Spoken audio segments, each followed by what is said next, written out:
যদি তারা একটা প্রেমের সম্পর্কে যুক্ত হয়, তাহলে তারা এই যে পর্ন মাস্টারবেশনের যে আসক্তি, এখান থেকে তারা খুব সহজে বের হতে পারবে, এরকম একটা ধারণা প্রচলিত আছে। তো একটা সময় তাকে নিয়ে চিন্তা করি, যখন তার সাথে কথা বলি তখন দেখতে ইচ্ছে করে। তো এই কথাবার্তাগুলো হওয়ার পর অনেক সময় কি এরকম হয় না যে এই কথাগুলোই একটা ট্রিগার হিসেবে কাজ করে, যে না, আমি যদি তার সাথে যদি একটু অন্য কোনো কিছু করতে পারতাম, বা যদি তার সাথে যদি আমি ফিজিক্যালি ইন্টিমেট হতে পারতাম, তখন এটা তো সে হইতে পারে না। তার গার্লফ্রেন্ডই কিন্তু তার একটা পর্নের ট্রিগার হিসেবে কাজ করতো, এরকম কিন্তু হয়েছে। আসলে মানে ভেতর থেকে অনুতপ্ত, খুবই অনুতপ্ত এই যে কেমন করে আমি এসব করতেছি, আমার একটা ভবিষ্যৎ আছে। তার মানে আপনি যেটা বুঝতে পারতেছিলেন যে যারা এই পর্ন এবং মাস্টারবেশনের মতো আসক্তিতে ভোগে, তাদের অনেক দিন ধরে এই আসক্তিতে থাকার কারণে নানান ধরনের সমস্যা দেখা দেয়, যেটা কিনা বিয়ের ক্ষেত্রে একটা বড় ধরনের খারাপ প্রভাব পড়ে। আমি নিজের সাথে চ্যালেঞ্জ করি যে আমি মুমিন মুত্তাকি পরহেজগার এরকম হব, এবং আল্লাহ তাআলা যেসব এই অপরাধ নিয়ে যেসব ভয়ঙ্কর আয়াত, এগুলো লেখালেখি করি। ভেতর থেকে যদি আমার ইচ্ছাটা থাকে যে আমি অবশ্যই পারবো এই চ্যালেঞ্জটা নিজের সাথে করা। আকাশের উপরে আকাশ বইটার কথা বলছিলেন, যে আপনার ওই বইটা পড়ার কারণে আপনার যে প্রেম ভালোবাসা, যে বিষয়টা হারাম প্রেম ভালোবাসার যে সম্পর্ক, সেখান থেকে বের হতে আপনাকে সে বইটা বেশ হেল্প করে। অশ্লীল ভিডিও দেখতেছে, এই অবস্থায় মারা যাইতেছে, এইসব চিন্তা আমাকে ভেতর থেকে খুবই অনুতপ্ত করাইছে। তো আপনার যে প্রেমের সম্পর্কটা ছিল, সেটা আপনাকে ব্রেকআপ করতে হবে, এটা আপনি বুঝতে পারতেছিলেন, এবং আপনার ফিল হচ্ছিল যে আপনিও হয়তো শয়তানের একটা প্ররোচনায় পড়ে গিয়ে, বা নেক্সট শুরুতে শয়তানের ধোঁকা, যেটা এরকম একটা ধোঁকাতে আপনি পড়ে হ্যাঁ, গেছেন। তো এই জিনিসটা যখন আপনি বুঝতে জি। পারলেন, বোঝার পর আপনি এই যে সম্পর্কটা, এটা ব্রেকআপ করলেন কিভাবে? মানে আমার ভেতর থেকে কথা বলতে, তার সাথে তাকে এইভাবে বলে দেওয়াটা মানে আসতেছে না, যে কিভাবে বলি এতদিনের একটা সম্পর্ক কিভাবে আমি করে না করতে পারি, যে আজকে থেকে আমাদের কথাবার্তা বন্ধ সবকিছু। হ্যাঁ, এখানে ছাড়াটা অনেক কষ্ট করেছিল। প্রথমে চ্যালেঞ্জ করি নিজের সাথে, 10 দিন, 15 দিন, 20 দিন, 50 দিন, 82 দিন। 83 দিনের মতো তো আমি হারি।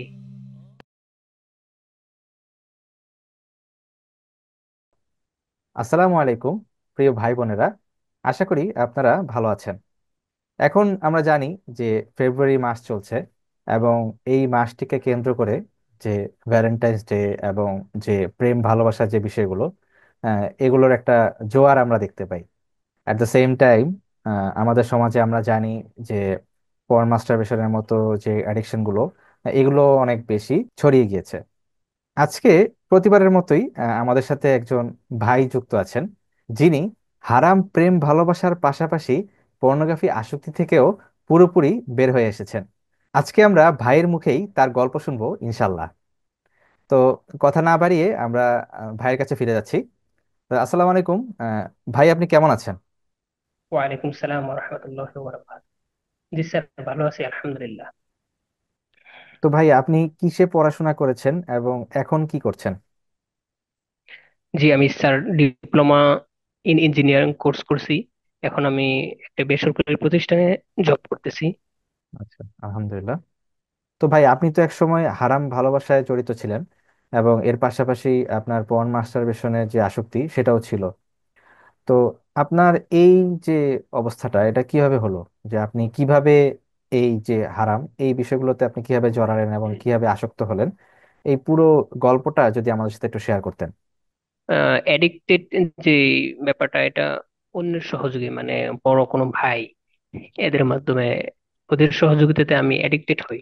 ওই পর্ন ভিডিও দেখি এবং মাস্টারবিউশন এটা আসক্ত হই। আর রিলেশন যে ব্যাপারটা, এটা সহপাঠী আমার ছিল, আমার ক্লাসমেট ছিল, ওর সাথে একসাথে পড়াশোনা করতাম, তখন থেকেই এটাতে জড়িয়ে পড়ি। আচ্ছা, আপনার যে অ্যাডিকশনটা, এটা কোন সময় শুরু হয় বা কোন বয়সে শুরু হয়, এবং যে প্রেমের বিষয়টা, সেটা কোন বয়সে আসে? এখন আমার বয়স চলতেছে 24।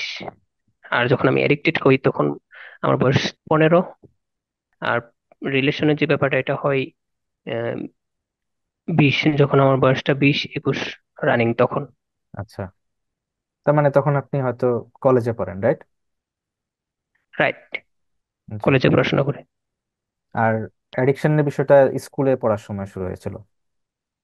হ্যাঁ হ্যাঁ, এটা স্কুলে একসাথে, এই সহশিক্ষা যখন পড়াশোনা করছি, সহশিক্ষা একসাথে, জি। ছেলে মেয়েরা একসাথে ছিল তখন। বুঝতে এটাতে পারছি। আসক্ত ছিলাম। তো কিভাবে অ্যাডিকশনটা কিভাবে শুরু হলো দেন আপনার, এরপরে আপনার কত বছর ধরে অ্যাডিক্টেড ছিলেন? প্রথমে অন্য এক ভাই একটা ভিডিও দেখাই বলতেছে এই যে দেখো কি এটা সেটা, এভাবে আমি দেখি দেখি দেখতে দেখতে দেখি ভালো লাগে। একটা সময় আমি চরম পর্যায়ে আসক্ত হয়ে পড়ি, মাস্টারবেশন করি নিয়মিত, 2 দিন 3 দিন, একদিন পর পর। আসক্ত হওয়ার পর তখন মন মেজাজ কেমন খারাপ লাগে, সবকিছু দিক দিয়ে সবকিছু মিলিয়ে আমার মন একেবারেই মন খারাপ থাকে সবসময়। তো একটা সময় এভাবে চলতে চলতে অনেক দিন, দীর্ঘদিন চলতে থাকে। প্রায় 3 বছর, 4 বছর, 5 বছর চলতে চলতে বহুত দিন, 5-6 বছরের পর যখন শুরু থেকে অ্যাডিক্টেড, এর 5 থেকে 6 বছরের পর আমি রিলেশন যে ব্যাপার এটাতে আমি জড়িয়ে পড়ি। আচ্ছা। তখনও এটা কাটতে পারে নাই। এটাও তখন হয়তো বা একটু কমে গেছে, হুম। কিন্তু একে পুরোপুরি কাটতে পারে নাই। পুরোপুরি যখন আমি শেষ পর্যায়ে এসে আহ দাম্পত্য জীবন শুরু করি, অর্থাৎ বিয়ে করি, তখন থেকে আমি একেবারে স্টপ হয়ে যাই, আলহামদুলিল্লাহ। হুম। তো আপনার মানে আমাদের সোসাইটিতে এরকম অনেকেই আছেন যারা মনে করেন যে যদি তারা একটা প্রেমের সম্পর্কে যুক্ত হয়, তাহলে তারা এই যে পর্ন মাস্টারবেশনের যে আসক্তি, এখান থেকে তারা খুব সহজে বের হতে পারবে, এরকম একটা ধারণা প্রচলিত আছে। আপনার কাছে কি মনে হয়, এটা কি ঠিক, এই এই যে ধারণাটা? জি না স্যার, এটা কখনো একেবারে বের হতে পারবে না, তবে সাময়িক যে চাহিদা, এটা তো আল্লাহ তাআলা যে চাহিদা দিছেন শুধু বিপরীত লিঙ্গের প্রতি, তো এটা দিছেনই আল্লাহ তাআলা বিপরীত বিপরীত লিঙ্গের প্রতি। অতএব এটা চরম একটা ভুল যে রিলেশনের মাধ্যমে যে আমি এটা এডিক্টেড থেকে দূরে থাকতে পারবো, ওই ভিডিও দেখতে পারবো না। এটা চরম একটা ভুল চিন্তা। রাইট। কারণ যখন একটা মানুষ একা হচ্ছে তখন তো আর সে কাউকে সাথে পাচ্ছে না, এবং ওই হ্যাঁ, সময়টাতে সাথে ঠিকই তার পাচ্ছেন। সমস্যা হচ্ছে, রাইট? জি স্যার, রাইট। আর এমন কি আপনি কখনো ফিল করছিলেন যখন আপনার রিলেশনশিপটা ছিল, দেখা গেছে যে যখন আমাদের ওয়াইফ থাকে, ওয়াইফের সাথে তো আমরা হালাল ভাবে আহ, সবকিছুই আমরা কিন্তু সবকিছুই হালাল ভাবে হয়, রাইট? এখানে রাইট। ইন্টিমেসি বলেন বা যেটা অ্যাটাচমেন্ট, এভরিথিং, এখানে একটা দায়িত্ববোধের একটা বিষয় থাকে। কিন্তু আচরণ, যখন হ্যাঁ। যখন একটা রিলেশনশিপ থাকে, আহ, তখন যেটা হয় যে চাইলেই তো তার সাথে মিলিত হওয়া যাচ্ছে না, বা যেটা হচ্ছে রাইট। হয়তো তার সাথে ফোনে কথা হচ্ছে, এবং বেশিরভাগ রাইট। সময় দেখা যায় যে মানুষ ফোনেই কথা বলে। তো ফোনে যখন এরকম বাসায় একা থাকা অবস্থায় একটা ছেলে এরকম একটা মেয়ের সাথে কথা বলে, কথা বলার পর তার তো ডেফিনেটলি কিছু না কিছু ফিল হয়, যে যেহেতু সে একটা বিপরীত লিঙ্গের কারোর সাথে কথা বলতেছে, বা একটু রোমান্টিক কিছু কথাবার্তা হয় অনেক সময়। তো এই কথাবার্তাগুলো হওয়ার পর অনেক সময় কি এরকম হয় না যে এই কথাগুলোই একটা ট্রিগার হিসেবে কাজ করে, যে না, আমি যদি তার সাথে যদি একটু অন্য রকম কিছু করতে পারতাম, বা যদি তার সাথে যদি আমি ফিজিক্যালি ইন্টিমেট হতে পারতাম, তখন এটা তো সে হইতে পারে না। হয়তো সে কথা মানে যখন ফোনে কথা বলতেছে তখন হয়তো তার মনে হচ্ছে যে আমি তার সাথে সামনাসামনি কিছু একটা করতে পারলে ভালো হতো, কিন্তু সে এটা করতে পারতেছে না। এরপরে যখন সে ফোনটা রাখে, তখন তার হয়তো দেখা যাচ্ছে যে পর্নের ইয়েটা বেড়ে গেছে, আর্টসটা বেড়ে গেছে, এরকম এরকম কি হয়? জি স্যার, এটা যখন তার সাথে কথা বলি তখন তাকে আগের দেখতে কথা ইচ্ছা বলছি, করে। মানে আগের আগে জি। যখন আপনি কথা বলতেন আর কি। জি। জি, যখন প্রথমে ওর সাথে সম্পর্কে জড়াই, তো তার কথাবার্তা সুন্দর, ভাবভঙ্গিমা, এখানে আল্লাহ তালা এদেরকে সৃষ্টি করেছেন আকর্ষণীয় করে, তাদের সবকিছুই আকর্ষণীয়। এখানে আমি তার সাথে যখন কথা বলি, বিভিন্ন রকমের আকর্ষণীয় দৃষ্টি আমার চোখে পড়ে। তো একটা সময় তাকে নিয়ে চিন্তা করি, যখন তার সাথে কথা বলি তখন দেখতে ইচ্ছে করে, যখন দেখতে পাই তখন ছোঁয়ার ইচ্ছে জাগে ভেতর থেকে, Right. যখন ছুঁইতে পারি তখন ইন্টিমেটে বলেন, এই যে ব্যাপারটা স্বামী স্ত্রীর যেই ব্যাপারটা, হুম। এটাতে যাওয়ার ইচ্ছা ওইটা যে এটা জাগে। আকাঙ্ক্ষাটা আছে আগে, তো রাইট। হ্যাঁ, তো যখন এটা আমি পাশে না পাই, মানে তাকে তো পাই না, এটা রাইট। শুধু চিন্তাতে থাকে, তো চিন্তাতে থাকার পরে একটা সময় না পায়া তখন কি করি, এই মোবাইল স্ক্রিন, ওই রাইট। ভিডিওটা, ওই মোবাইল ভিডিও, পর্ন আসক্ত, পর্ন ভিডিও দেখি, মাস্টারবেশন করি। যদিও তৃপ্তি ওইটা কোশ্চিন কালেও আসে না, রাইট। তার সাথে কথা বলার যেই একটা ফিলিংস আসে, ভিডিও দেখার পরে এই ফিলিংসটা আসে না। রাইট। এটা এটা তো ট্রু।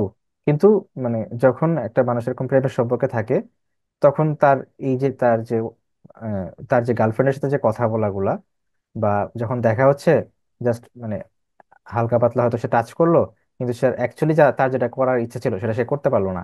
পরে যখন বাসায় আসে তখন হ্যাঁ। কিন্তু তার ঠিকই ওইটা অন্যদিকে চলে যাচ্ছে, পর্নের দিকে চলে যাচ্ছে বা জি জি। মাস্টারবেশনের দিকে চলে যাচ্ছে। এটা কিন্তু আমরা কিন্তু এটা খুবই কমনলি দেখি আর কি। এই জন্যই প্রশ্নটা করলাম যে রাইট। আপনার ক্ষেত্রেও কি এমন হয়েছিল কিনা। জি এই স্যার, হচ্ছে বিষয়। হয়েছে। রাইট। এবং আমরা এবং এই পর্যন্ত যত মানে এই যে এরকম মানে প্রেম ভালোবাসার যত কেস দেখলাম আমরা, সব জায়গাতে আমরা এই জিনিসটা পেয়েছি যে তাদের আসলে এই তার গার্লফ্রেন্ডই কিন্তু তার একটা পর্নের ট্রিগার হিসেবে কাজ করতো, এরকম কিন্তু হয়েছে। বাট এরকম কিন্তু কারো কারো ক্ষেত্রে হয় না যে তার ওয়াইফ তার পর্নের ট্রিগার হিসেবে কাজ করতেছে বা মাস্টারবেশনের ট্রিগার হিসেবে কাজ করতেছে। কারণ সে তো তার ওয়াইফের সাথে যেটা হালাল ভাবে যেটা করা উচিত সেটা সে করতে পারতেছে আলহামদুলিল্লাহ, এবং তার যে হ্যাঁ। যে স্যাটিসফ্যাকশনটা বা চাহিদাটা সেটা ফুলফিল হচ্ছে আলহামদুলিল্লাহ। জি স্যার, পর্ন এবং মাস্টারবেশন দুটাতেই, দুটার ট্রিগারই সে ছিল। এটা জি। অবশ্যই আমি বলতে পারি, এটা সে রাইট। ছিল। তো আপনার এই যে আপনি যখন পর্নে পর্নে আপনি কতদিন ধরে অ্যাডিক্টেড ছিলেন? 8 বছর প্লাস। 8 বছরের মতো। তো এই যে একটা দীর্ঘ সময় আপনি এটাতে অ্যাডিক্টেড ছিলেন, এটার কারণে আপনি নিজের মধ্যে কি কি ক্ষতি দেখতে পাইছিলেন তখন? নিজের মাঝে যে ক্ষতিটা সবচেয়ে বড় হয়েছে, মেজাজ মেজাজ খিটখিটে, খাবার দাবারের রুচি একেবারে কমে গেছিল। তো তারপর আরো অনেক রকম সমস্যা, বিশেষ করে মেন্টালি যে সমস্যাটা ছিল এটা, মেন্টালি কি সমস্যা হয়েছিল? এই দুশ্চিন্তা, দুশ্চিন্তাই থাকে। দুশ্চিন্তা মানে কি কি টাইপের দুশ্চিন্তা হইতো?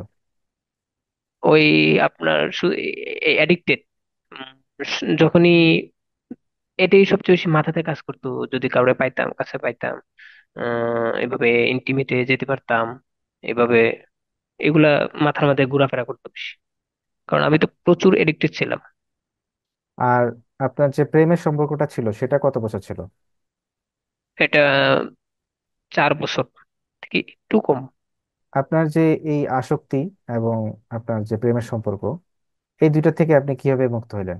এই পুরো জার্নিটা যদি আমার সাথে শেয়ার করতেন, যাতে আমাদের সমাজে যে অসংখ্য যে তরুণ তরুণীরা যারা এই সমস্যাগুলোতে ভুগতেছে এবং এগুলো থেকে যারা বের হতে চায়, তারা যেন একটা গাইডলাইন পেতে পারে। সো সেটাই আমরা আপনার কাছ থেকে জানতে চাচ্ছি। যখন আমি নিজে নিজে অ্যাডিক্টেড এবং মাস্টারবেশন আসক্ত হই, তখন নিজের সাথে আমি, ভেতরে খারাপ লাগা, অনুতপ্ত হওয়া, নামাজ ছুটে যায়, সবকিছু ছুটে যায়।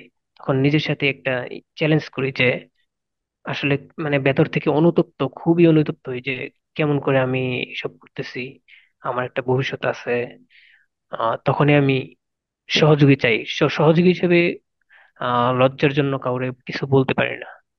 তো অনলাইনে যখন আসি, অনলাইনে আসার পরে বই খোঁজাখুঁজি করি। আমার যে ভাষা বা যে চাওয়া, অনেক কিছু বইয়ের মাঝে আমি পেয়েছি। এটা মানে ভালো লাগা কাজ করছে ভেতরে। আলহামদুলিল্লাহ। তো কোন বই, বইটা এটা? বই, যে বইটা ছিল, যে বইটি ছিল এটা হচ্ছে ঘুরে দাঁড়াও। খুব চমৎকার লেখক উনি লিখেছেন। বইটি বাংলা পড়েছি। ওয়াইলি ইব্রাহিমের বই, এটা বাংলা অনুবাদ করা হয়েছে। জি। জি স্যার। জি।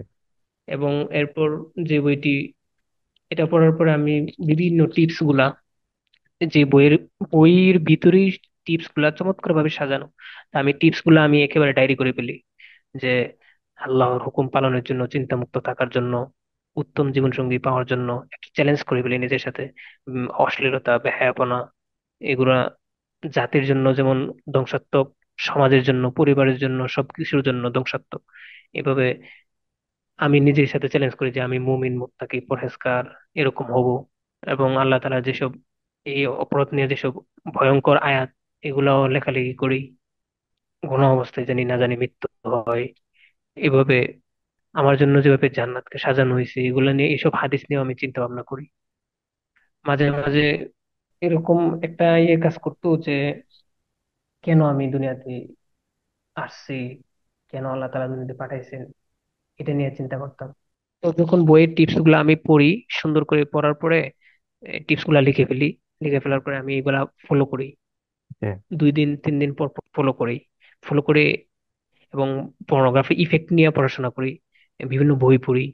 পর্নোগ্রাফির ক্ষতিকর দিকগুলো আহ নিয়ে। হ্যাঁ, ক্ষতিকর যে দিকগুলো আছে, যে আমাকে এটা মোকাবেলা করতে হলে যে কোনগুলা সবচেয়ে বেশি আমাকে এর জন্য কার্যকর হবে, যে একটা হচ্ছে বিশ্বাস, যে নিজের সাথে বিশ্বাস থাকতে হবে যে আমি অবশ্যই পারবো। এবং পরিকল্পনা, সুন্দর পরিকল্পনা যখন থাকবে, এবং উদ্দেশ্যটা মোকাবেলা ঠিক করতে করা, হবে। যে আমি কেন এখান থেকে মুক্তি হ্যাঁ। চাচ্ছি, উদ্দেশ্য ঠিক করা বিষয়টা। হ্যাঁ, অনেকে হারিয়ে যায় যে আমি কি পারবো, পারবো, আজও কি পারবো? হ্যাঁ, অবশ্যই পারবো। যদি আমার ভেতর থেকে, আমার যদি নিয়তটা একটা ঠিক থাকে, আর যদি আমার ভেতর থেকে যদি আমার ইচ্ছাটা থাকে যে আমি অবশ্যই পারবো এই চ্যালেঞ্জটা নিজের সাথে করা। তো একটা পর্যায়ে আমি যেসব জিনিস, এই অ্যাডিক্টেড বা পর্ন দেখতে, পর্ন বা মাস্টারবেশন করতে, যেমন ডিভাইসের প্রয়োজন, এগুলো আমি একেবারে পরিহার করি।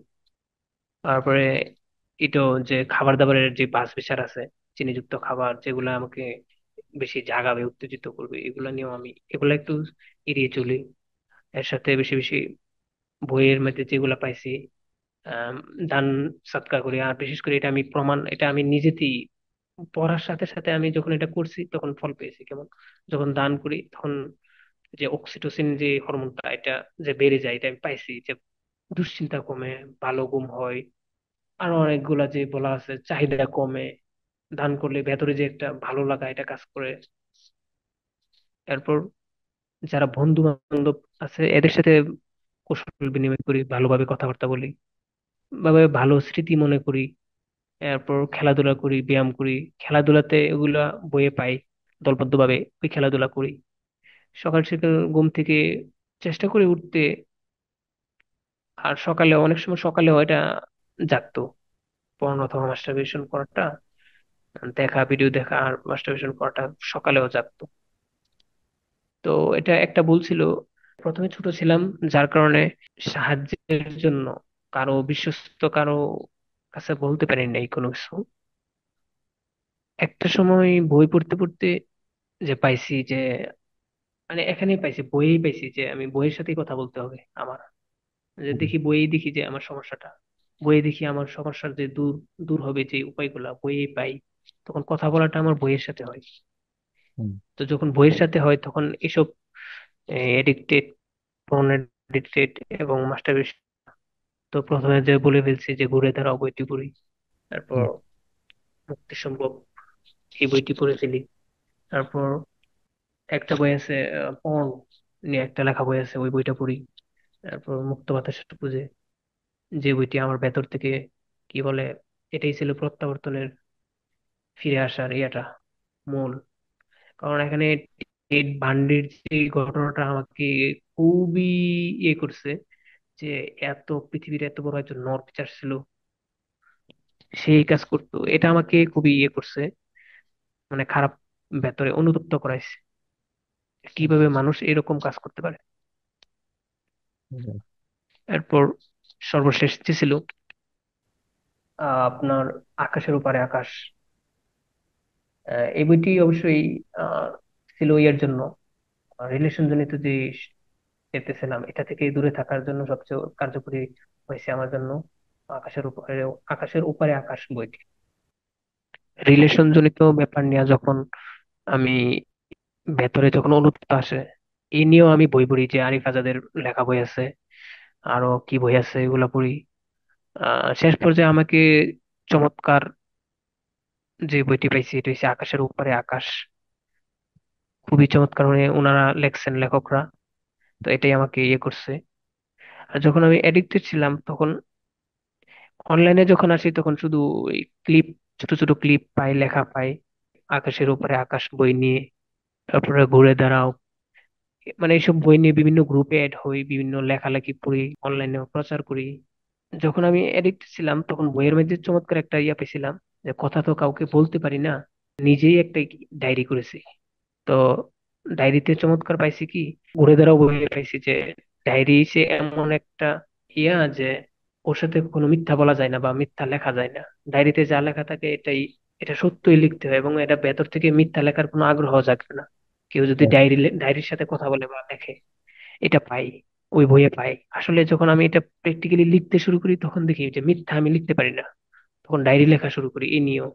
তখন আমি ভবিষ্যতের জন্য সচেতন হই, নিজেকে পরিবর্তনের সিদ্ধান্ত অনুযায়ী কাজ করি। তখন অনেকগুলো টিপস পাই, একা একা একাকি থাকি না, অন্ধকারে থাকি না। যারা খারাপ ফ্রেন্ড আছে, বন্ধু বান্ধব, এদেরকে এড়িয়ে চলি। আলেমদের সহবত, আলেমদের সান্নিধ্য অনেক চেষ্টা করছেন, এটা আমার সহযোগী হিসেবে অনেক ছিল। বিশেষ করে মসজিদের ইমাম, আলেমদের সহবত আমাকে উপকৃত করেছে। আপনার এই পর্ন আসক্তি থেকে বের হওয়ার জন্য কোন টিপটা আপনার ক্ষেত্রে সবচেয়ে বেশি কাজ করছে? যে আমি আমার জীবনের পরিবর্তন আনার লক্ষ্যে যে সবচেয়ে গুরুত্বপূর্ণ একটা সিদ্ধান্ত নিতে যাচ্ছি। তো যেটা সিদ্ধান্তটা হচ্ছে যে আমার একটা ভবিষ্যৎ আছে। এই ভবিষ্যৎ হচ্ছে যে আমার একজন নেককার মানে জীবন সঙ্গী আসবে। এই টিপসটা এটা পাই যখন আমি ইয়াতে ঘুরে দাঁড়াবো এটা আমাকে ভেতরে খুব দিছে যে আমি এখন কি অবস্থায় আছি আর ভবিষ্যৎ এই অবস্থায় যদি চলতে থাকি তাহলে আমার জন্য ভবিষ্যৎ অনেক অন্ধকার। রাইট। তো এভাবেই যে আমি নিজের সাথে করি যে আমি একজন মুত্তাকি, পরহেজগার, একজন ভালো একজন মানুষও আমার জন্য ভবিষ্যৎ অপেক্ষা করছে, একজন নেককার জীবন সঙ্গী। এটা ছিল সবচেয়ে বড় যে আল্লাহ তাআলার আনুগত্য করা। তার মানে আপনি যেটা বুঝতে পারতেছিলেন যে যারা এই পর্ন এবং মাস্টারবেশনের মতো আসক্তিতে ভোগে, তাদের অনেক দিন ধরে এই আসক্তিতে থাকার কারণে নানান ধরনের সমস্যা দেখা দেয়, যেটা কিনা বিয়ের ক্ষেত্রে একটা বড় ধরনের খারাপ প্রভাব পড়ে। তো ওইখান থেকেই আপনার একটা রিয়েলাইজেশন হলো যে আমি যদি একজন উত্তম জীবন সঙ্গী পাই, তাহলে আমাকেও গুনাহ থেকে দূরে থাকতে হবে এবং আমাকেও একজন উত্তম পুরুষ হতে হবে, তাহলে আমার জন্য আল্লাহ একজন উত্তম একজন স্ত্রী দিবেন ইনশাল্লাহ। রাইট।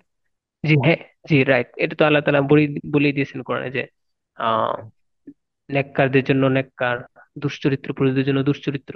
এগুলো আমাকে সবচেয়ে বেশি ভেতরে করছে। আলহামদুলিল্লাহ।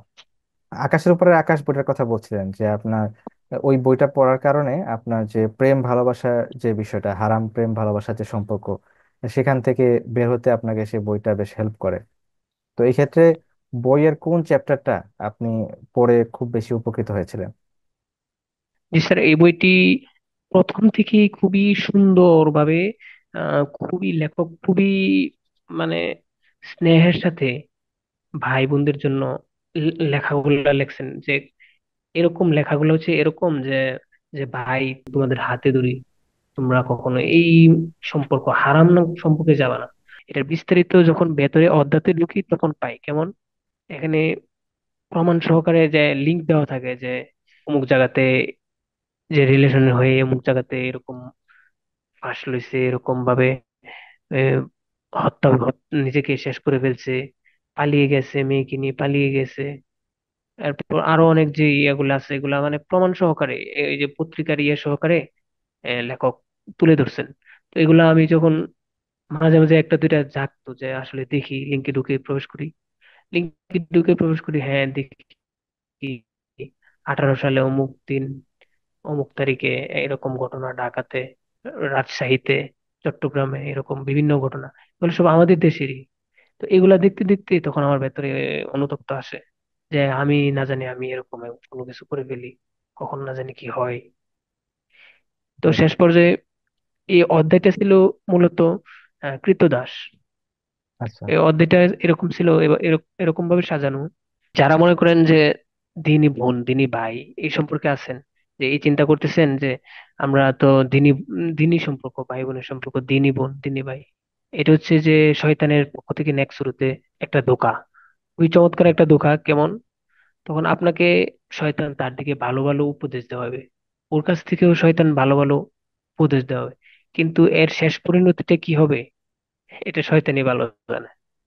এটা রাইট। প্রথমে দুজনের এখানে যে ভালো ভালো কথা আদান প্রদান, ভালো ভালো দুনু যে একে অপরকে নাসিহা করে, একে অপরকে নামাজের হিসাব নেই, নামাজের নামাজে ইভেন ফজরে ডেকে দেয় একে অপরকে। একটা হারাম সম্পর্ক, অথচ একজন দিনী ভাই একজন দিনী বোনকে ফজরে ডেকে দেয়, তাহাজ্জুদেও ডেকে দেয়, অথচ সে যে একটা হারাম সম্পর্কে আছে এটা সে ক্যারি করে না। রাইট।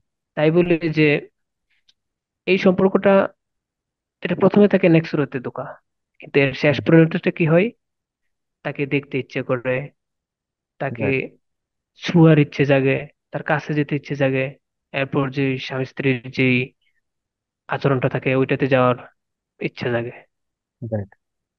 তো এখানে আসলে শয়তান যে ধোঁকাটা দেয় যে একজন দিনদার একজন উম, মহিলা বা একটা মেয়ে একটা দিনদার ছেলের সাথে সে তো আসলে কথা বলতে পারে না প্রয়োজন ছাড়া, কিন্তু এখানে শয়তান তাদের কাছে হাজির হয় এই বিষয়টা নিয়ে যে বিভিন্ন তোমরা যদি তোমরা যদি একে অপরের সাথে কথা বলো, তাহলে তোমরা একজন আরেকজনকে ইসলাম ইসলামের ব্যাপারে হেল্প করতে পারবা।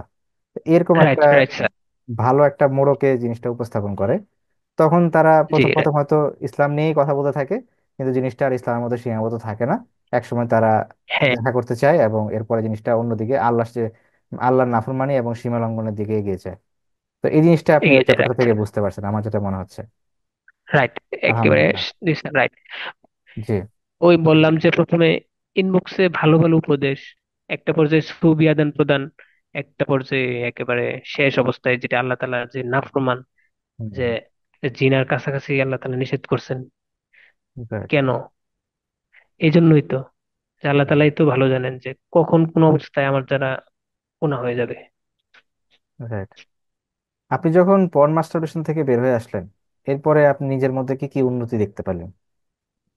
নিজের ভেতর প্রথমে মনটা ফ্রেশ থাকে, ভালো ঘুম হয়, খাওয়া দাওয়ার যে রুচি এটা ফিরে আসে। এর সাথে মা বাবার সাথে, ভাই বোনের সাথে ভালোভাবে কথাবার্তা বলতে, মানে ফ্রি ফ্রি রিল্যাক্সে কথা বলতে পারি। আগে যে একটা যখন এডিক্টেড আপনার ছিল মেজাজ তখন খিটখিটে একটা ভাব ছিল, সেটা সেটা কি কমে খিটখিটে গেছে? ছিল, ভাব ছিল। হ্যাঁ, অবশ্যই কমে গেছিল। কারণ যখন কেউ জিজ্ঞেস করতো কোনো কিছু, আমি রাগারাগি করতে খিটখিটে অবস্থায় থাকতাম।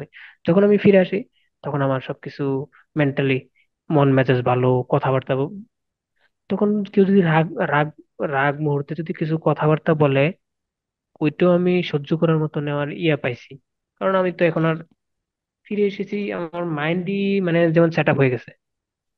তো আপনার যে প্রেমের সম্পর্কটা ছিল, সেটা আপনাকে ব্রেকআপ করতে হবে এটা আপনি বুঝতে পারতেছিলেন, এবং আপনার ফিল হচ্ছিল যে আপনিও হয়তো শয়তানের একটা প্ররোচনায় পড়ে গিয়ে একটা, বা নেক্সট শুরুতে শয়তানের ধোঁকা যেটা, এরকম একটা ধোঁকাতে আপনি পড়ে হ্যাঁ। গেছেন। তো এই জিনিসটা যখন আপনি বুঝতে জি। পারলেন, বোঝার পর আপনি এই যে সম্পর্কটা এটা ব্রেকআপ করলেন কিভাবে?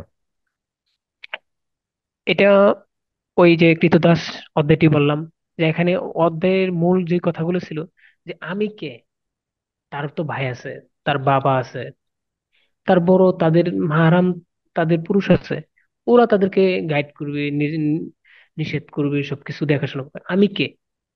এটাই আমাকে ভেতর থেকে করছে যে আমি কে, আসলে আমি কে, আমি তো হারামে আছি। আমি কে? রাইট। আমি আমি কেন তাকে নসিহত করবো, যেখানে শয়তান আমার সাথে নেক্সট শুরুতে এসে আমাকে ধোঁকা দিতেছে। এটাই ছিল যে তখন আমি চিন্তা করতেছি, না, আমি আল্লাহর জন্য আমি ছেড়ে দিব। আল্লাহর জন্য যখন একেবারে টোটালি ছেড়ে দিব, তখন আমার জন্য সবকিছু, ভবিষ্যৎ আমার জন্য ভালো অপেক্ষা করছে। এভাবে আমি ওর সাথে খুবই প্রথমে নিয়মিত কথা বলি। তো এরপরে 10 দিন পর পর, 20 দিন পর পর, এরপর 1 মাস পর পর, এরপর 2 মাস পর পর, একটা বছর কথা বলা কমায় দিই। যখন কথা বলা কমায় দিই, তখন সে বুঝতে পারে না যে আমি যে তার কাছ থেকে দূরে চলে যাওয়ার চেষ্টা করতেছি। এটা সে বুঝতে পারতেছে না, বুঝতে পারেইনি। একটা সময় বলি যে, মানে আমার ভেতর থেকে কথা বলতে তার সাথে তাকে এইভাবে বলে দেওয়াটা মানে আসতেছে না, যে কিভাবে বলি এতদিনের একটা সম্পর্ক কিভাবে আমি করে না করতে পারি, যে আজকে থেকে আমাদের কথাবার্তা বন্ধ সবকিছু। চিন্তা ভাবনা শেষে যখন আমি এই সিদ্ধান্তটা নিচ্ছি যে আসলে আমাদের সম্পর্কটা বাতিল করে দিব, এই সিদ্ধান্তটা আমার জন্য অনেক কষ্টকর হচ্ছিল। তবুও আমি আল্লাহর জন্য সিদ্ধান্তটা নিয়ে ফেলছি। কারণ দিন যাচ্ছে আর ফিতনার আশঙ্কাটা বেড়েই চলছে। তো একদিন আমি হঠাৎ তার কাছে অনেক দিন পর কল দিলাম, ভালো মন্দ জিজ্ঞেস করি। এক পর্যায়ে বলছে যে, একটা কথা আপনাকে বলতে চাই, এখন আপনি যদি কিছু মনে না করেন। সে বলতেছে, মানে সে খুব আগ্রহ প্রকাশ করতেছে বারবার শোনার জন্য। তো আমি আবার বলতে পারতেছি না। ওকে। তাকে সময় দিছি, আমি বলতেছি যে আমি একটু সময় নিচ্ছি, 2 দিন পরে বলি। এভাবে আবার একদিন কল দিই। কল দেওয়ার পরে দীর্ঘক্ষণ কথা বললাম, যে এইভাবে, যে আমি যে একটা কথা বলবো, এই কথা বলাতে যেন কোনো রকম ফল্ট আচরণ না করে, কোনো রকম রাগারাগি কোনো কিছু যেমন কোনো কিছু যেন না করে, এটা আমি আগে আগে তাকে এগুলোর স্বীকারোক্তি নিয়ে নিছি। এক পর্যায়ে বললাম যে আপনার কাছ থেকে তো কোনো রকম কোনো সহযোগিতা চাইনি, আজ আপনার নিকট আমি সহযোগিতা চাচ্ছি। সে বলল যে, আহ আমার যদি এবিলিটি থাকে অবশ্যই সহায়তা করবো। তে এই সহযোগিতাটা যে কি, কি সে বুঝতে পারেনি। সাহস করে একবার সাহস করে যেটা বলে ফেলছি যে আমি আমার ইমান, আমি সরাসরি এভাবেই বলেছি যে আমি আমার ইমানকে দৃঢ় করতে, তাকওয়ার স্তরকে আপার ক্লাসে পৌঁছাতে, নেক আমলকে সুন্দর করতে, আখলাককে খুলুকিন আজিমে পৌঁছাতে আপনার সাহায্য চাচ্ছি। তো এই কথাগুলো বলার মাঝে সে হয়তো, যখন এগুলা আমি গুছিয়ে গুছিয়ে বলতেছি, তখন হয়তো বা সে একটা কিছু বুঝে ফেলছে। সে বললো অবশ্যই সাহায্য করবো। সে বলল যে আমার জন্য যদি নেক আমলের ত্রুটি হয়, আমার জন্য যদি আপনার আপনার নেক আমলের সৌন্দর্য সবকিছু নষ্ট হচ্ছে, নেক আমল নষ্ট হচ্ছে, ইমানে আপনার যে ঘাটতি দেখা দিচ্ছে, তাহলে আপনি বলছেন যে আপনি আমার সাথে এভাবে সম্পর্কটা রাখবেন না, যেখানে আল্লাহ তাআলার আনুগত্য বড়। হ্যাঁ, এগুলো আবার সে এক বাক্যে স্বীকার করছে, কারণ ওই যে প্রথম থেকে সম্পর্কটা ছিল নেক শুরুতে, সেও তো এগুলা আসলে সে দিন বুঝে, সেও তো আসলে বুঝে যে হ্যাঁ, আসলে জিনিসটা যে ভুল। এবং সেও কানেক্ট করতে এটা পারতেছিল আর কি। জি। জি, সেও কানেক্ট করতে পারতেছিল। জি। তো এক পর্যায়ে সেভাবে বলল যে আমি বলছি যে আজ থেকে হয়তোবা আমাদের এভাবে লং টাইম নিয়ে আর কথা বলা হবে না। সে খুব এভাবে এত গল্প গুজব, এত হাসি খুশি এভাবে আর কথা বলা হবে না। যখন আমি এই কথা বলছি, এরপর সে বলল যে খুব স্বাভাবিকভাবে সে বলল যে এত ভয় ছিল এই কথা বলা, এই কথা বলার জন্য আপনার? আমি বললাম এতদিন কত কথা বলছি, আজ থেকে এইভাবে কথা বলা বন্ধ হয়ে যাবে, এটা স্বাভাবিক না তো? হুম। খারাপ তো লাগবেই। হুম। তো বললাম আপনাকে কোনোদিন এমন কোনো কথা বলিনি যে আমার জন্য আমাদের এই মুহূর্তটা, সময়টা এত বের ইমোশন আচরণ করতে হবে, তা আপনার জানাই আছে। হুম। মানে এত সিম্পলি যে ব্যাপারটা নিল, এটা আমি জানতাম না। তো মানে আল্লাহ আপনার জন্য সহজ করে দিচ্ছেন আর কি। আলহামদুলিল্লাহ। জি জি, রাইট। হুম। এক পর্যায়ে যখন তাকে এভাবে যখন নসিহামূলক ভাবে তার কাছ থেকে আমি ফিরে আসছি, তখন সে বলতেছে আসলে আমিও চাইছিলাম এরকম ভাবে যে সম্পর্কটা শেষ করে দেওয়ার। সেও তা আমিও আপনাকে হয়তো কিছু বুঝতো, কিন্তু সে ওই স্টেপটা নেওয়ার সাহস পাচ্ছিল না। বলতে পারছো হ্যাঁ, না। বিষয়টা। তো একটা জিনিস ছিল, সেও ইসলাম প্র্যাকটিসিং ছিল দেখে সে তেমন রাগারাগি কোনো ফল্ট আচরণ কোনো কিছু করে নাই। আচ্ছা, আলহামদুলিল্লাহ। তো আপনি তো চাইলে ওনাকেও মানে পরিবারকে বলে, হ্যাঁ, ওনার পরিবারও তো আপনি চাইলে বিয়ের প্রস্তাব পাঠাতে পারতেন। তো সেটা আপনি কেন করেননি? বা আপনি ওইখান থেকে মানে পুরোপুরি আপনি অন্য কাউকে, মনে হচ্ছে আমি যেটা শুনছিলাম যে আপনি অন্য কাউকে বিয়ে করছেন, তো সেটা কেন? রাইট। এটা এখানে সে ছিল আমার সমবয়সী, আমার ক্লাসমেট ছিল। জি। তো আমি অনলাইনে বিভিন্ন আর্টিকেল, বিভিন্ন হুজুরদের লেকচার শুনছি যে বিয়ের ক্ষেত্রে একটু ছোট হওয়া যেন ভালো। আনুগত্যশীল থাকে, এসব রাইট। চিন্তা ভাবনা করে। তো আমি ভাবছি যে ও আমার জন্য হবে না। হ্যাঁ, এটা একটা মানে লেসন তাকে আসলে। ভবিষ্যতের চিন্তা তাকে নিয়ে করি নাই, তাকে হুম, নিয়ে ভবিষ্যতের চিন্তা করি নাই। বুঝতে পারছি। মানে জাস্ট এটা জাস্ট যেভাবে চলছিল সেভাবে চলতেছিল, এটার কোনো মানে ফিউচার নাই, কোনো দায়িত্ববোধ নাই। জাস্ট একটা সময় কথা হইতো, না, সেটা আপনার কাছে ভালো লাগতো, আপনি কথা বলতেন, এরকম ছিল বিষয়টা। তো আপনার এই যে একটা দীর্ঘ সময় আপনি অ্যাডিক্টেড ছিলেন। হ্যাঁ, তো যারা অনেকদিন ধরে পর্ন মাস্টারবেশনে ভুগেন, তারা বিয়ে করতে খুবই ভয় পান এবং মনে করে যে আমি তো এতদিন এতবার করে আমি মাস্টারবেট করছি, আমি কি বিয়ে করতে পারবো? বা বিয়ের পর যদি আমার কোনো সেক্সুয়াল ইস্যু হয়, সেক্ষেত্রে কি হবে? তো এই ক্ষেত্রে এই যে আপনার ক্ষেত্রেও তো নিশ্চয়ই এই ধরনের চিন্তাগুলো আসছিল। তো এই চিন্তাগুলোর সাথে আপনি কিভাবে ডিল করলেন এবং অবশ্যই। কিভাবে আপনি বিয়ের জন্য আপনি যে প্রস্তুতি নিয়েছিলেন বা এগিয়ে গিয়েছিলেন? জি, অবশ্যই অবশ্যই আমার ভিতরে এই দুশ্চিন্তা ছিল যে আমি কি পারবো নাকি পারবো না, না জানি আমি কি হই। প্রথম দিন অনেক চিন্তা ভাবনা ছিল, তো এটাই ছিল যে আমি আমি আর্টিকেলে পড়ছি, যেহেতু বইয়ে পড়াশোনা করছি, যে কেউ যদি চাই অবশ্যই পারবে। আর যখন কোরআনের দৃষ্টিতে কেউ যদি ফিরে আসে, আল্লাহ তাআলা অবশ্যই উত্তম কোনো কিছু দিবেন, এটাই বলা আছে। তা Right. আমি ওইটাই চ্যালেঞ্জ করি। তো চ্যালেঞ্জ করে ফিরে আসি। এটার জন্য মানে আমার ভেতর থেকে সৎ যে সাহসটা ছিল এটাই, যে আল্লাহ তাআলা এখানে বলছেন যে কেউ যদি ফিরে আসে, তার জন্য ভবিষ্যৎ উত্তমটা আল্লাহ তাআলা রাখছেন। সেক্সুয়াল ইস্যু নিয়ে যে দুশ্চিন্তাটা, এই এই জিনিসগুলো কি আপনার ক্ষেত্রে কাজ করে নাই? ওটা আপনি কি ডিল করছেন? ওইটা, হ্যাঁ, এটা অবশ্যই ছিল। তো ওইটা আমি একেবারে যখন আমি বিয়ের প্রায় 3 মাস, 4 মাস, 3 মাস প্রায় আগে আমি একেবারে টোটালি ছেড়ে দিই। মানে যখন এগুলো থেকে দূরে থাকা হয় তখন এই সমস্যাগুলো ঠিক হইতে থাকে, রাইট? হ্যাঁ, হ্যাঁ, রাইট। জি। এই জিনিসটা তো আপনি আমি নিশ্চিত হয়েছিলেন তখন টোটালি, আপনি ছাড়ার দিকেই বেশি ফোকাস করছেন, এবং আলহামদুলিল্লাহ আপনি সবকিছু আপনি দেখছেন যে ঠিকভাবেই হচ্ছে। হ্যাঁ, এখানে ছাড়াটা অনেক কষ্ট করেছিল। প্রথমে চ্যালেঞ্জ করি নিজের সাথে, 10 দিন, 15 দিন, 20 দিন, 50 দিন, 82 দিন। 83 দিনের মাথা তো আমি হারি। তো হারি, এখানে কতবার হারি। হারার পরে আবার মাঝে মাঝে কসম করি যে এই কাজ আর করবো না, আর করব না। কসম ভঙ্গ হয়ে যায়। রোজা রাখি, দোয়া করি, আবার মসজিদে নিজের নিজের সাথে চ্যালেঞ্জ করি, এবার যদি আমি যাই তাহলে এত টাকা দান করবো। নিজের সাথে জরিমানা আরোপ করি, এটা পাই, ঘুরে দাঁড়াও বইয়ে পাই।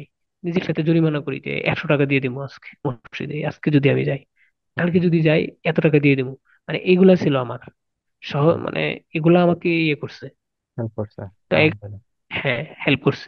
তো শেষ আমি নিজের সাথেই চ্যালেঞ্জ করি যে এবার আমি ছাড়বই, জি। এবার আমি ছাড়তেই যাচ্ছি।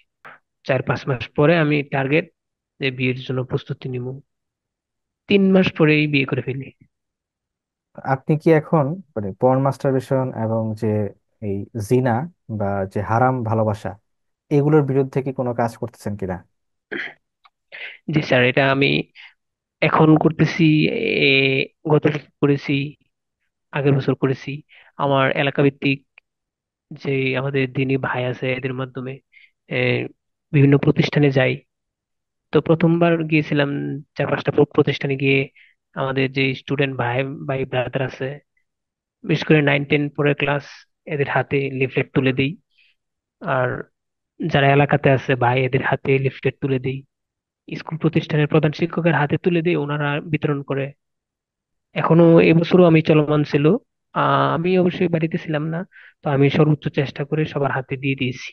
তো আলহামদুলিল্লাহ, ভাইয়ের কাছ থেকে আমরা অনেক কিছু জানলাম যে কিভাবে ভাই পর্ন মাস্টারবেশন আসক্তির মতো একটা একটা কঠিন যে আসক্তি, এই আসক্তি থেকে ভাই কিভাবে মুক্ত হলেন, এবং এট দ্য সেম টাইম উনি যে হারাম যে রিলেশন, সেটা থেকে উনি বের হয়ে আসছেন, এবং আলহামদুলিল্লাহ উনি এখন উনি বিয়ে করছেন, এবং উনি পুরোপুরি এখন আসক্তি থেকে মুক্ত আছেন, আলহামদুলিল্লাহ। জি স্যার, তো, একেবারে একেবারে টোটালি জি। এইসব চিন্তা তো আসেই না। হ্যাঁ, এটাই তো বলা আছে যে হালাল ভাবে যখন আহ, যখন হালালে যখন চড়াবে তখন সবকিছু বন্ধ হয়ে যাবে হারামের পথ। রাইট। জি। এখন আমার চিন্তাই আসে না, আমার চিন্তাই আসে না। জি। আলহামদুলিল্লাহ। তো আশা করি অন্য ভাইরাও বিয়ের জন্য প্রস্তুতি নেবেন, এবং যে বিয়ের জন্য যে হালাল রিজিক অনুসন্ধান করা, প্লাস যে যে কাজগুলো করা দরকার, একটা টার্গেট নিয়ে সেই কাজগুলো করা শুরু করবেন, এবং ইনশাল্লাহ এক সময় ওনারাও বিয়ে করতে পারবেন, এবং বিয়ে করলে অবশ্যই এই সমস্যাটা অনেকটাই দূর হয়ে যাবে ইনশাল্লাহ। তবে বিয়ের আগ এটা থেকেই আমাদেরকে এগুলো শুধু প্রস্তুতি নিতে হবে, বিয়ের আগ থেকেই প্রস্তুতি নিতে হবে, আসক্তি রাইট। ছাড়ার কাজ করতে হবে, রাইট? রাইট, জি স্যার, এই প্রস্তুতি আগে থেকে নিতে হবে। রাইট। কেউ যদি এটা চিন্তা করে যে সে বিয়ের পরে গিয়ে সে প্রস্তুতি নেওয়া শুরু করবে, বা বিয়ের পরে গিয়ে সে আসক্তি থেকে মুক্তির স্টেপ নিবে, তখন সেটা আসলে অনেক দেরি হয়ে যায়। এই জন্য বিয়ের আগ না, থেকেই এটা আসলে শুরু হয় করতে না। হবে। অনেকের ক্ষেত্রে এটা আর হয় না, ফিরে আসতে পারে রাইট। না। দেখা যায় যে ওই একই ওই আবার যখন একা হয় তখন আবার সে আগের অভ্যাসটা ফিরে আসে।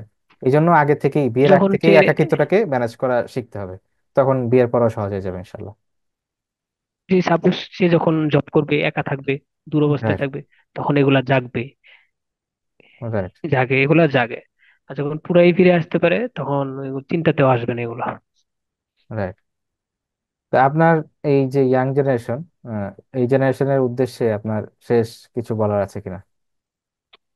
যে শেষ বলার আমারও ইচ্ছা যে আমার মসজিদ মহল্লাতে যে এমনিতেই প্রতি বছর লিফলেট বিতরণ করে, আর আপাতত যে যুবক ভাই আছে অথবা, হ্যাঁ ভাই, এদের জন্য যেন হাতে হাতে আমি পৌঁছে দিতে পারি। হাতে হাতে আমার পক্ষে তো সম্ভব না, আমি একজন একজন করে হাতে পৌঁছায় দেব। অন্তত মুক্ত বাতাসের খুঁজে বইটি। আর যেন একেবারে যদি ডালাও সবার ক্ষেত্রে বলা যায়, তাহলে আকাশের উপরে আকাশ। যারা যারা নতুন এই সিক্সে, ক্লাস 7 8 পড়ে, এরা তো প্রথম সম্পর্ক দিয়ে জড়ায়। সম্পর্ক যখন শুরু হয় তখনই শুরু হয়, সে এই সম্পর্কের শুরু দিয়ে শেষ হওয়ার পরে শেষ হয়েছে ওই ব্যাপার জিনা দিয়ে শেষ হয়। এই কারণে তাদের হাতে যদি এখন আকাশের উপরে আকাশ বইটি তুলে দেই, তারা এখন থেকে উপকৃত হবে।